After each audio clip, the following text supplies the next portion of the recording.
Hello and welcome to another edition of K's and Creations. My name is Todd. This week's healthy dessert are strawberry granola bars.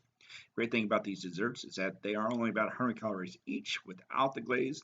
If you do put the glaze, and we highly recommend it, they're only about 115 calories. First thing you're going to do is you're going to preheat your oven to 375 degrees, and then you're going to spray the bottom of an 8x8 pan, and you can place some parchment paper.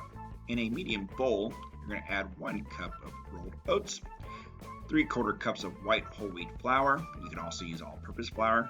Then you're going to add 1/3 cup of brown sugar, 1/4 teaspoon of ground ginger, another 1/4 teaspoon of salt. You're going to stir that all around until it comes together. Then you're going to add 6 tablespoons of unsalted melted butter. You're going to stir that around until it starts to form clumps and the dry ingredients are evenly moistened. You're going to set aside 1/2 cup of the caramel mixture and then press the rest onto an even layer at the bottom of the pan. You're going to scatter half of the strawberries over the crust, sprinkle the cornstarch evenly over the top, then sprinkle on the lemon juice and 1/2 tablespoon of the granulated sugar. You're going to scatter on the remaining berries, then the remaining 1/2 tablespoon of sugar.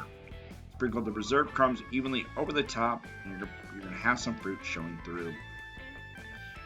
Once you've done that, once you put that all together, you're going to place it in the oven and you're going to cook it for about 35 to 40 minutes. Make sure you turn it around halfway through. So while they cool, go ahead and take them out of the oven and you're going to create your glaze. In the medium bowl, you're going to briskly whisk together the powdered sugar, vanilla, and milk until smooth. We do not know why this went very slow. We must have done slow-mo, but because it's time to talk about if you want to make this a vegan dish, you can actually make this a vegan dish by doing coconut oil instead of butter and using almond milk for the regular milk.